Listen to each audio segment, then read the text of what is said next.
نحمده ونصلي ونسلم على رسوله الكريم اما بعد فاعوذ باللہ من الشیطان الرجیم بسم اللہ الرحمن الرحیم۔ سامعین محترم، اس سے پہلی نشست میں ہم نے ماتم کی جو ایک شرعی حیثیت ہے اس کا رد کیا تھا قرآن مجید کی آیات مقدسہ سے، اور اہل تشیع کی معتبر جو تفاسیر ہیں ان سے قرآن پاک کی آیات کے ساتھ اس ماتم کا رد کیا۔ آج کی اس نشست میں حضور علیہ الصلاۃ والسلام کی حدیث طیبہ سے اور نہج البلاغہ سے ہم ماتم کا رد کریں گے۔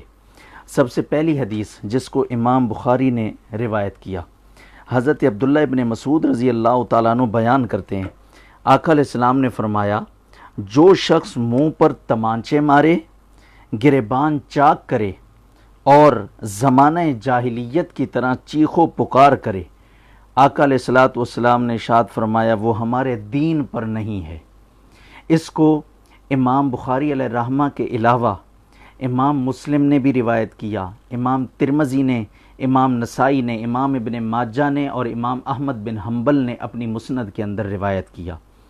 اس کے بعد امام بخاری علیہ الرحمہ فرماتے ہیں، حضرت عمر نے فرمایا ان عورتوں کو حضرت خالد بن ولید پر اس وقت تک رونے سے منع نہ کرو جب تک وہ سر پر خاک نہ ڈالیں یا آواز نہ نکالیں۔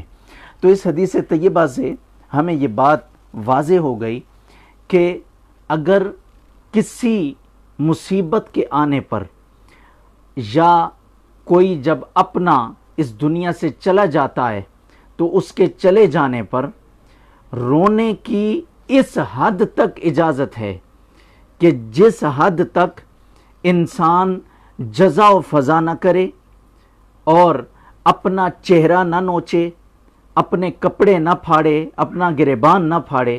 تو حضور علیہ الصلاۃ والسلام کی اس حدیث طیبہ سے اور حضرت ابن عمر رضی اللہ تعالیٰ عنہ کے اس قول سے یہ بات واضح ہو گئی کہ فی نفسی ہی رونا یہ برا نہیں ہے، مگر جو عورت یا کوئی مرد جب کسی مصیبت پر جزا و فضا کرتا ہے اور اللہ کے سامنے شکوے کرتا ہے اور اپنے گریبان پھاڑتا ہے اور اپنے بالوں کو نوچتا ہے، تو اس حد پہ آ کر آقا علیہ الصلاۃ والسلام نے بھی اور دیگر صحابہ کرام رضوان اللہ تعالی علیہ مجمعین نے بھی یہاں پہ آ کے حد لگا دی کہ اس سے آگے نہیں بڑھ سکتے، اس سے آگے اللہ کے سامنے شکوے کرنا یا اپنے گریبان پھاڑنا جائز نہیں ہے۔ اس کے بعد اگلی حدیث امام مسلم روایت کرتے ہیں، حضرت ابو مالک اشعری رضی اللہ تعالیٰ عنہ بیان کرتے ہیں کہ حضور علیہ السلام نے فرمایا میری امت میں زمانہ جاہلیت کی 4 عادتیں ایسی ہیں جن کو وہ ترک نہیں کر سکتے، لا یترکونہا، کہ وہ اسے ترک نہیں کر سکتے۔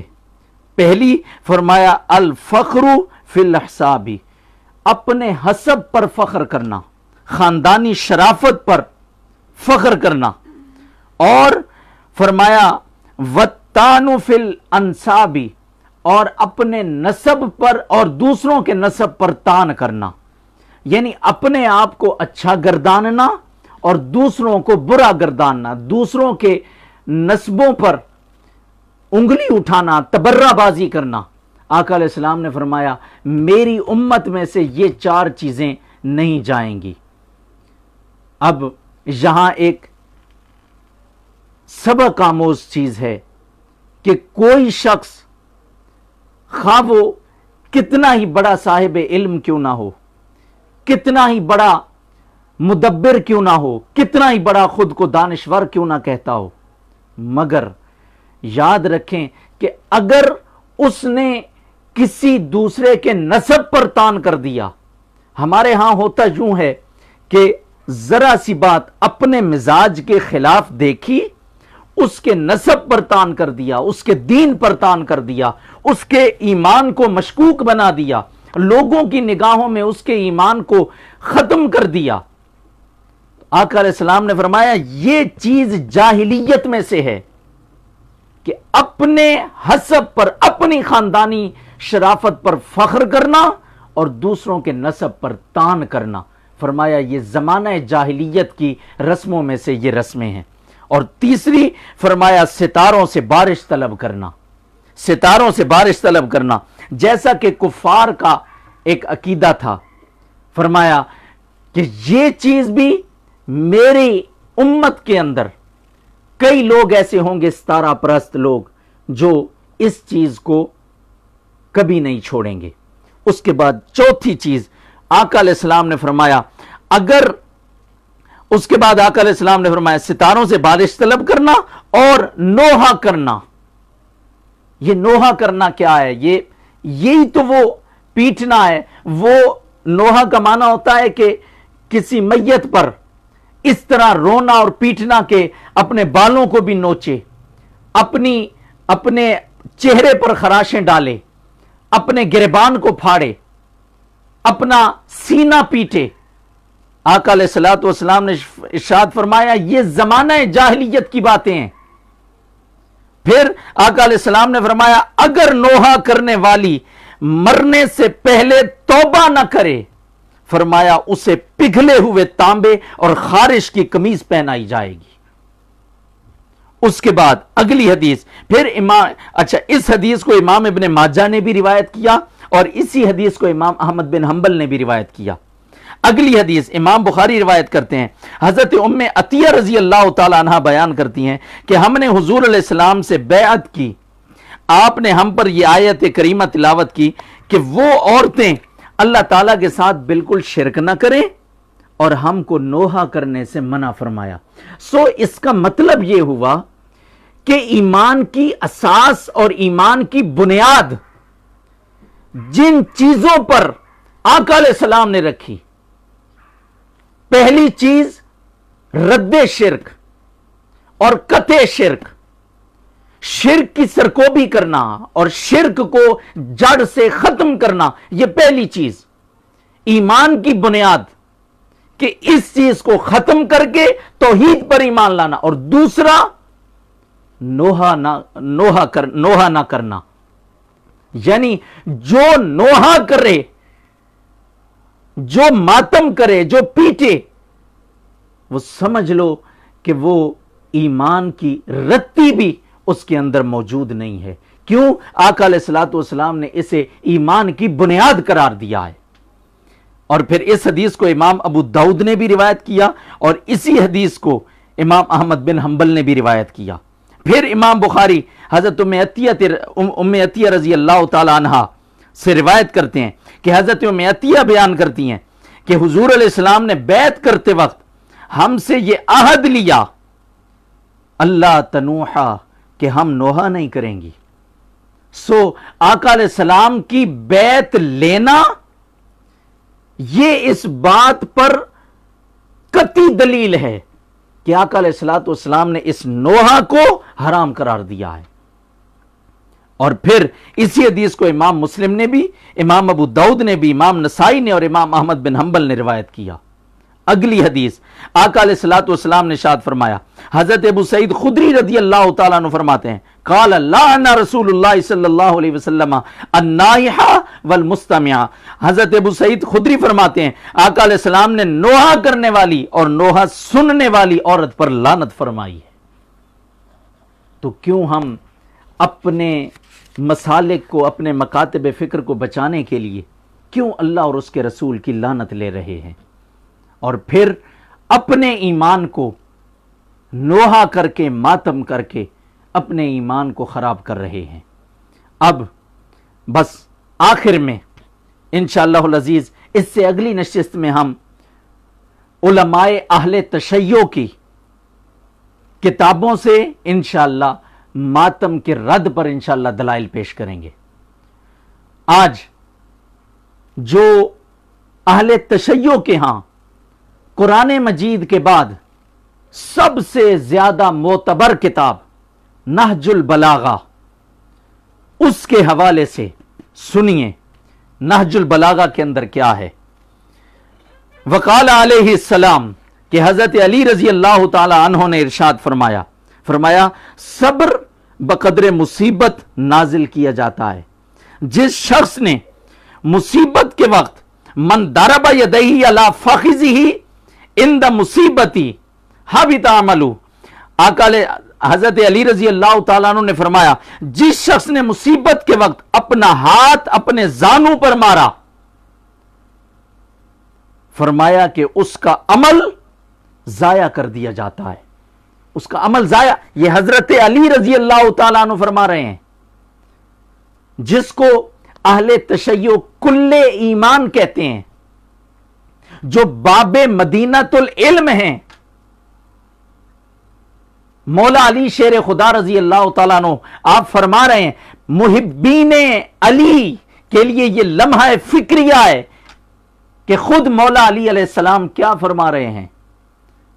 حضرت مولا علی مشکل کشا علیہ السلام فرما رہے ہیں کہ جس نے مصیبت کے وقت اپنے زانوں پر ہاتھ مارا، فرمایا حبط عملہ، اس کا عمل ضائع ہو گیا. شیخ ابن میثم نے اسی سیدنا علی المرتضی رضی اللہ تعالیٰ عنہ کے قول کی پھر آگے تشریح کرتے ہوئے، اس کی تفسیر کرتے ہوئے، اس کی شرح کرتے ہوئے کہا، وہ کہتے ہیں کہ جس شخص نے صبر کو حاصل کرنے کی صلاحیت میں کمی کی اور اس کی ضد یعنی بے صبری کو اختیار کیا تو اس کو صبر کرنے کا ثواب نہیں ملے گا. وہ کہتے ہیں بے صبری کو زانوؤں پر ہاتھ مارنے سے تعبیر فرمایا کیونکہ انسان کی عادت ہے وہ بے صبری کے وقت اپنے زانوؤں پر ہاتھ مارتا ہے. ایک قول یہ ہے کہ بلکہ بے صبری کا اظہار کرنے سے اس کا پہلا ثواب بھی ضائع ہو جاتا ہے. کیوں؟ پہلا ثواب کیا تھا؟ وہ جو صبر کر رہا تھا. وہ مصیبت آئی یا کسی کی موت کی خبر سنی، صبر کر رہا تھا. فرمایا جب اس نے اپنے زانوؤں پر ہاتھ مارا تو اس نے اپنے پہلے والے ثواب کو بھی ضائع کر دیا. اس کے بعد کہتے ہیں کیونکہ زیادہ بے صبری کا اظہار کرنا اللہ تعالیٰ کی قضا کو یعنی اللہ تعالیٰ کے فیصلے کو ناپسند کرنے اور اس پر ناراض ہونے کو مستلزم ہے، اور اللہ تعالیٰ نے صبر کرنے والوں سے جس ثواب کا وعدہ کیا ہے اس کی طرف التفات نہ کرنے کو مستلزم ہے، اور وہ نیکیوں کے مٹنے اور ان پر اخروی ثواب کے مٹنے کو مستلزم ہے. سو شیخ ابن میثم نے حضرت علی رضی اللہ تعالیٰ عنہ کے اس قول کو جب اس کی تشریح کی تو وہ تمام نیکیاں، وہ تمام اچھائیاں جو ہمارے ہاں اچھائی مانی جاتی ہے، فرمایا کہ وہ ساری کی ساری نیکیاں اور اخروی ثواب بھی اس کا مٹ جاتا ہے. نیز وہ کہتے ہیں حضرت علی رضی اللہ تعالیٰ عنہ نے فرمایا جس شخص پر کوئی مصیبت نازل ہوئی اور اس نے اس کی شکایت کی تو اس نے اپنے رب کی شکایت کی. یہ اس سے بھی زیادہ بھاری قول ہے، اس سے بھی زیادہ بھاری قول ہے. ایک تو تھا نا کہ رونا وہ ایک حد تک جائز ہے، مگر جزا و فضا تو دور کی بات، اگر کسی نے یہ بھی کہہ دیا کہ یہ میرے ساتھ اچھا نہیں ہوا تو فرمایا کہ حضرت علی رضی اللہ تعالیٰ عنہ، حضرت علی علیہ السلام فرماتے ہیں اس نے اپنے رب کی شکایت کی. چہ جائے کہ کوئی اپنے چہرے کو پیٹے، اپنے چہرے کو خراشیں ڈالے، چہ جائے کہ کوئی اپنے بالوں کو نوچے، چہ جائے کہ کوئی اپنے سینے کو پیٹے، چہ جائے کہ کوئی اپنے گریبان کو پھاڑے. یہ اس سے زیادہ بھاری قول ہے. آگے اسی کی آگے شرح کرتے ہوئے شیخ ابن میثم نے لکھا، وہ کہتے ہیں مصیبت کی شکایت کرنا اللہ تعالیٰ کی شکایت کرنے کو مستلزم ہے کیونکہ اس مصیبت میں مبتلا کرنے والا اللہ تعالیٰ ہی ہے. یہ نہج البلاغہ فارسی ترجمے کے ساتھ، اور اس کو جو ہے نا وہ چھاپا ہے انتشارات زرین ایران نے. اور پھر دوسرا شیخ کمال الدین میثم نے جو اس کی شرح کی ہے، شرح نہج البلاغہ، اس کی جلد 5 ہے، صفحہ نمبر 319 اور 320، اور یہ مطبوعہ ہے مؤسسۃ النصر ایران کا. اس لیے حضرت علی علیہ السلام ہوں یا آقا علیہ الصلوۃ والسلام کے دیگر صحابہ کرام رضوان اللہ تعالی علیہم اجمعین ہوں، یا خود تاجدار کائنات صلی اللہ علیہ وآلہ وسلم کی ہستی ہوں، انہوں نے اس جزا و فضا کو اور اس ماتم کو، اس نوحہ کو حرام قرار دیا ہے، اور اس کو رب کی شکایت کرنے کے مترادف قرار دیا ہے، اس کو رب کی نافرمانی قرار دیا ہے۔